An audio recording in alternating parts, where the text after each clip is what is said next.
میرے آقا مدینے والے مصطفیٰ صلی اللہ تعالی علیہ وسلم فرماتے ہیں اذا فرغ احدکم من طہورہ فلیقل اشہد ان لا الہ الا اللہ وان محمدا عبدہ ورسولہ ثم لیصلی علی فاذا قال ذلک فتحت لہ ابواب الرحمہ۔ نبی پاک فرماتے ہیں جب تم میں سے کوئی وضو سے فارغ ہو تو اشہد ان لا الہ الا اللہ وان محمدا عبدہ ورسولہ پڑھے، پھر مجھ پر درود شریف پڑھے۔ جب وہ یہ پڑھے گا تو اس کے لیے رحمت کے دروازے کھول دیے جائیں گے۔ تو روزانہ وضو کے بعد یہ کلمہ پڑھنا ہے اور درود پاک پڑھنا ہے۔ میں دوبارہ پڑھ لیتا ہوں، بلکہ مل کر پڑھ لیں۔ اشہد ان لا الہ الا اللہ وان محمدا عبدہ ورسولہ، اور اس کے بعد درود پاک پڑھنا ہے۔ عاصیوں جرم کی دوا ہے درود، کیا دوا عین کیمیا ہے درود، ایک ساعت میں عمر بھر کے گناہ کرتا معدوم اور فنا ہے درود، چھوڑیو مت درود کو کافی، راہ جنت کا رہنما ہے درود۔ محبت کے ساتھ درود پاک پڑھ لیں۔ صلو علی الحبیب صلی اللہ تعالی علی محمد صلی اللہ علیہ وسلم۔ اللہ کریم قرآن مجید میں ارشاد فرماتا ہے بسم اللہ الرحمن الرحیم فَأَقِيمُوا الصَّلَاةَ إِنَّ الصَّلَاةَ كَانَتْ عَلَى الْمُؤْمِنِينَ كِتَابًا مَوْقُوتًا۔ آسان ترجمہ قرآن کنز العرفان، تو حسب معمول نماز قائم کرو، بے شک نماز مسلمانوں پر مقررہ وقت میں فرض ہے۔ کیا خوبصورت اشعار ہیں۔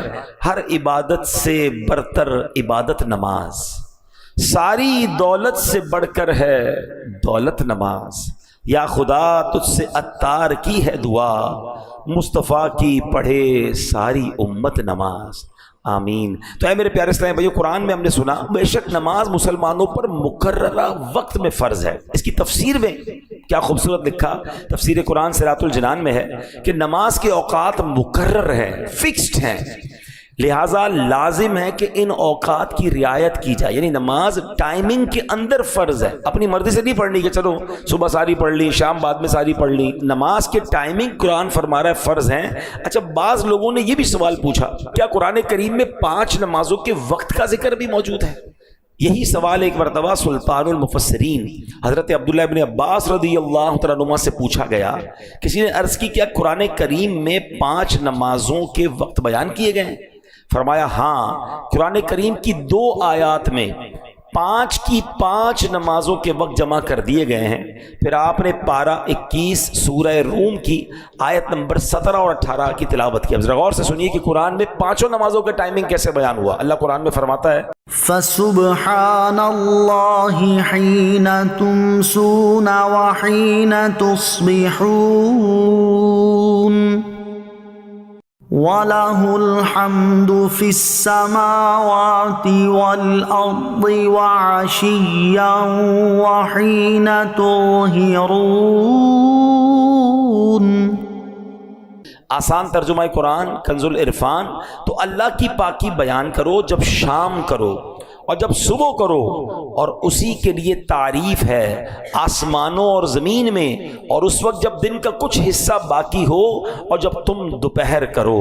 پھر حضرت عبداللہ ابن عباس رضی اللہ تعالیٰ عنہما نے فرمایا اس آیت میں تسبیح سے مراد نماز ہے، شام کی تسبیح سے مراد مغرب اور عشاء ہے، صبح کی تسبیح سے مراد نماز فجر ہے، جب دن کا کچھ حصہ باقی ہو اس وقت کی تسبیح سے مراد نماز عصر ہے، دوپہر کی تسبیح سے مراد ظہر کی نماز ہے۔ تو سبحان اللہ، قرآن پاک میں 5 نمازوں کے جو اوقات ہیں وہ بھی بیان کیے گئے۔ اچھا، اب وقت کے اندر نماز پڑھنا لازم، ایک بھی نماز کا گزار دینا یعنی قضا کر دینا بہت سخت گناہ ہے۔ بندے کو کیسی مجبوری ہو، جب تک شریعت اجازت نہ دے نماز کو اس کے وقت سے ہٹانا، مثلا یہ سوچنا کہ یار ابھی ظہر میں مصروف ہوں، عصر کے ساتھ پڑھ لوں گا، مغرب اور عشاء ایک ساتھ پڑھ لوں گا، یہ ہرگز جائز نہیں ہے۔ اب ذرا غور کیجئے گا نماز ٹائمنگ میں کتنی ضروری ہے کہ ایک مرتبہ ایک جنگ کا موقع ہے، مسلمانوں اور کفار کی جنگ ہو رہی ہے۔ اچھا، کافروں کو پتا تھا کہ مسلمان نماز کے بڑے پابند ہیں، عصر کی نماز کا وقت ہونے والا تھا، انہوں نے پلان کیا کہ جب یہ عصر پڑھیں گے نا ہم اسی وقت اٹیک کر دیں گے ان پر۔ اب یہ ان کا پلان تھا. اللہ کریم نے حضرت جبریل علیہ السلام کو بھیجا اور سبحان اللہ اللہ نے کیا خوبصورت طریقہ ارشاد فرمایا. قرآن میں 5ویں سپارے کی آیتیں نازل ہوئیں, اس میں اللہ پاک نے نماز خوف کا طریقہ ارشاد فرمایا تاکہ جب ایسا معاملہ آ جائے کہ تم 2 گروہ میں بٹ جاؤ اور ایک گروہ جماعت میں شامل ہو, امام کے ساتھ 1 رکعت پڑھے, پھر جو دوسرا گروپ ہے دشمن کے مقابلے میں رہے, پھر پہلا گروہ دشمن کے مقابلے میں آ جائے, دوسرا امام کے ساتھ جماعت میں شامل ہو. یہ ایک پورا طریقہ ہے جو قرآن پاک میں تفصیل کے ساتھ بیان کیا گیا. اب یہاں اندازہ لگائیں کہ نماز کو وقت کے اندر پڑھنا کتنا ضروری ہے. حالت جنگ میں بھی ظہر اور عصر یا مغرب اور عشاء ملا کر پڑھنے کی اجازت نہیں دی گئی. اب ذرا غور کریں کتنا امپورٹنٹ ہے کہ دشمن سامنے ہے, صفیں بنی ہوئی ہیں, عصر کا وقت آیا, یہ نہیں فرمایا کہ ابھی لڑائی ہے جنگ ہے اس کے بعد پڑھ لینا, نہیں, طریقہ پورا بیان ہوا قرآن میں کہ امام کھڑا ہو اور جناب ایک صف بنائی جائے اور ایک جو گروہ ہے وہ دشمن کے مقابلے میں رہے. 1 رکعت ادا کرنے کے بعد, ایسا نہیں کہ پوری 4 رکعتیں, 1 رکعت یہ ادا کریں پھر یہ دشمن کے مقابلے میں جائیں اور وہ گروہ آ جائے. ٹائمنگ کے ساتھ دشمن کے مقابلے میں بھی نماز بھی پڑھنے کا حکم قرآن نے دیا اور بعد جماعت نماز پڑھنے کا حکم دیا. اب ہمارا حال کیا ہے, یار آج سر میں درد ہے ذرا کل پڑھ لیں گے, آج گھر میں مصروفیت زیادہ ہے کل پڑھ لیں گے, آج بڑی امپورٹنٹ میٹنگ آفس میں چل رہی ہے, بڑا اہم کسٹمر آیا ہوا ہے, ابراڈ سے آیا ہوا ہے اور بڑا جناب آرڈر فائنل ہونا ہے, یار شام کو پڑھ لیں گے, نہیں جناب آج ذرا بارش ہو رہی ہے, موسم ٹھیک نہیں ہے کل پڑھ لیں گے. یعنی ہو یہ گیا ہے کہ ہمیں ہر مصروفیت میں جو سب سے پہلی چیز ہم ڈراپ کرتے ہیں وہ ہم نماز کو ڈراپ کرتے ہیں. حالانکہ کسی بھی حالت میں کسی بھی سچویشن میں, یعنی اس سے بڑی کیا سچویشن ہوگی کہ دشمن سامنے کھڑا ہے, مگر صحابہ کرام کو اس وقت بھی نماز پڑھنے کا ٹائم کے اندر حکم دیا گیا.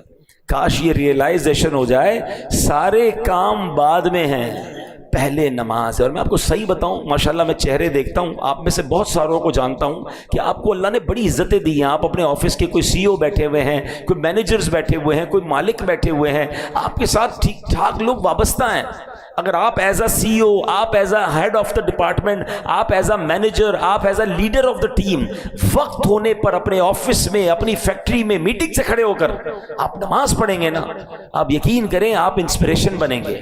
آپ کو دیکھ کر لوگ نماز پڑھیں گے, یار اتنا بیزی آدمی نماز پڑھ رہا ہے. آپ اپنے گاہک کو بتائیں کہ بس میں نماز پڑھ کے آیا, بلکہ اس کو بھی کچرے نماز پڑھتے ہیں. یہ بعض اوقات ایک جملہ, ایک انداز, یہ دعوت بن جاتی ہے. ماشاءاللہ کئی ہم نے دیکھا آفیسز کے بعد لکھ دیتے نماز کا ٹائم, بھائی اس وقت کام بند ہے, 5-10-15 منٹ کا بریک لیں, اپنے امپلائیز کو پڑھائیں. میں آپ کو مزے کی بات بتاؤں, دعوت اسلامی میں آلموسٹ پاکستان میں 42,000 امپلائیز ہیں. 42,000 امپلائیز والی کمپنی, شاید یہاں پر کوئی بھی نہیں بیٹھا ہوگا اتنی بڑی کمپنی کا اونر, ٹھیک ہے. لیکن ہمارا رول یہ ہے کہ جو بھی مصروفیت ہے, نماز کا ٹائم ہوگا وہ کام بند ہو جائے گا, سارے لوگ نماز پڑھیں گے. بلکہ یہ رول ہے کہ جو بے نمازی ہے وہ ہمارا امپلائی نہیں بن سکتا. یعنی ہمارا رول یہ ہے کہ جناب جو اللہ کا نافرمان ہے وہ ہماری کمپنی کا فرما بردار کیسے بن سکتا ہے. آپ رول بنائیں نا کہ بھائی میرے آفس میں نمازی بندہ ہی جاب پہ رہے گا, اس سے کیا فائدہ ہوگا, 100 آدمی, 200 بندے, 500 بندے, جتنے سب نمازی بن جائیں گے, سب کا ثواب آپ کو ملے گا. عادت ہو جائے گی نماز کی, اور آپ بھی نماز پڑھیں. یعنی آپ جو جس پوزیشن پر ہے, اگر اس پوزیشن پہ نماز کے وقت پر آپ کھڑے ہو کے نماز پڑھنے چلے جائیں, یا نماز کا اہتمام کریں اپنے آفس میں, فیکٹری میں, گھر میں, بچوں کو بھی یہ ٹریننگ ہو کہ نماز چھوڑنے کا تصور ہی نہیں ہو. یعنی سب کو پتا ہے نماز کا ٹائم ہوگا, کوئی اور کام نہیں انشاءاللہ. اور میں آپ کو صحیح بتاؤں, آپ نمازی بنے, ہمارے بچے نمازی بنیں گے. ہم تو ڈیلیبریٹلی اپنے بچوں کو ایک تربیت دے رہے ہیں, انفارچونیٹلی بتا نہیں رہے, مگر ایک ٹریننگ کیا دے رہے ہیں کہ ہر جمعے کو ابو نماز کے لیے جاتے ہیں, تو اب بچہ بھی جمعے کو ہی آئے گا. میرے آپ کے مرنے کے بعد بھی جمعہ ہی پڑے گا, کیونکہ اس نے دیکھا ابو تو ہر جمعے کو ہی مسجد جاتے ہیں, اس کے بعد تو پھر رمضان میں جاتے ہیں. یہ پوری ٹریننگ ہم ڈیلیبریٹلی دے رہے ہیں اپنے بچوں کو, اور ہمارے مرنے کے بعد بھی جمعہ ہی پڑھیں گے. تو آج ہم نے سنا کہ ایٹ اینی کاسٹ نماز قضا نہیں ہوگی. مفتی امجد علی اعظمی صاحب جنہوں نے بڑی کمال کی فقہ کی کتاب لکھی بہار شریعت, آپ نے اس میں ایک مسئلہ لکھا کہ اگر بندہ کشتی میں جا رہا ہے, کشتی اللہ نہ کرے طوفان کی نظر ہو گئی, ٹوٹ گئی, ایک بندے نے تختہ پکڑ لیا, تختے پہ بڑی مشکل سے بیٹھ گیا. اب اگر اس تختے پر بھی نماز کا وقت آئے گا تو اس حالت میں بھی اس پر نماز پڑھنا فرض ہوگی. اس سچویشن میں بھی نماز معاف نہیں ہے. لیکن ہم ہر چھوٹی سی سچویشن پہ، چھوٹی سی مصروفیت پہ چھوٹا سا ایکسکیوز لے کر سب سے پہلے نماز کو چھوڑ دیتے ہیں۔ اب نیت کر لیں ہم ایسا نہیں کریں گے انشاءاللہ۔ صاحب بار شریعت کی بات ہو رہی تھی مفتی امجد علی اعظمی صاحب کی، تو آپ کی زندگی کا ایک واقعہ آپ کو سناتا ہوں۔ ایک بار آپ بیمار ہو گئے تھے، بیماری کی وجہ سے آپ بے ہوش ہو گئے اور طویل بے ہوش رہے، دوپہر کو بے ہوش ہوئے، ظہر کی نماز کا وقت چلا گیا، عصر میں آپ بیدار ہوئے، جیسے ہی ہوش آیا پہلا سوال یہ کیا کہ ظہر کا وقت باقی ہے؟ تو کسی نے بتایا حضور ظہر کا تو وقت چلا گیا ہے۔ آپ کی آنکھوں سے آنسو نکلنا شروع ہوا۔ کہا حضور کہیں درد ہو رہا ہے، دوبارہ تکلیف ہو رہی ہے؟ کہہ رہا ہے اس سے بڑا درد کیا ہوگا، اس سے بڑی تکلیف کیا ہوگی کہ میری ظہر چلی گئی۔ تو انہوں نے کہا حضور آپ تو عالم دین ہیں، آپ کو تو مسئلہ پتہ ہے کہ بے ہوشی کے عالم میں اگر وقت گزر جائے تو اس پر پکڑ نہیں ہے، اس پر گناہ نہیں ہے، یہ نماز قضا ہوئی مگر آپ کے ہاتھ میں نہیں تھا۔ آپ فرماتے تو مجھے پکڑ کی بات کر رہے ہو، میں تو اس بات پر افسوس کر رہا ہوں کہ وقت مقررہ پر دربار الہی میں حاضری سے محروم رہا۔ مقررہ ٹائم تھا، اس وقت پر میں اللہ کی بارگاہ میں حاضر نہیں ہو سکا، مجھے اس کا افسوس ہو رہا۔ یعنی یہ وہ لوگ تھے کہ جن کے اختیار میں نہیں تھا، بیماری کی وجہ سے بے ہوشی کے عالم میں نماز کا وقت چلا گیا، اس کے باوجود تکلیف ہے۔ سچ بتائیں کبھی ہماری نماز قضا ہو، ہمارے چہرے پر ہمارے دل میں کوئی تکلیف طاری ہوتی؟ یہ بھی بڑا مسئلہ ہے۔ نماز چلی گئی اس کا افسوس بھی نہیں ہے، پورا گھر ناشتے کی ٹیبل پر جمع ہے، سب کی فجر قضا ہو چکی ہے، ہنس ہنس کے باتیں کر رہے ہیں، کسی کو یہ فکر نہیں ہے کہ فجر چلی گئی ہے۔ کسی دن اسکول مس ہو جائے، اسکول کی وین آ کر چلی گئی، بتاؤ گھر میں کیسی افراتفری، کتنا غصہ، کتنی ناراضگی، اسکول چھوڑ دی اس نے، ٹائم پہ نہیں اٹھا، تم نے نہیں اٹھایا، تمہاری غلطی ہے۔ یار ایک دن کی اسکول چلی گئی اتنی ٹینشن، فجر سب کی چلی گئی نو ٹینشن۔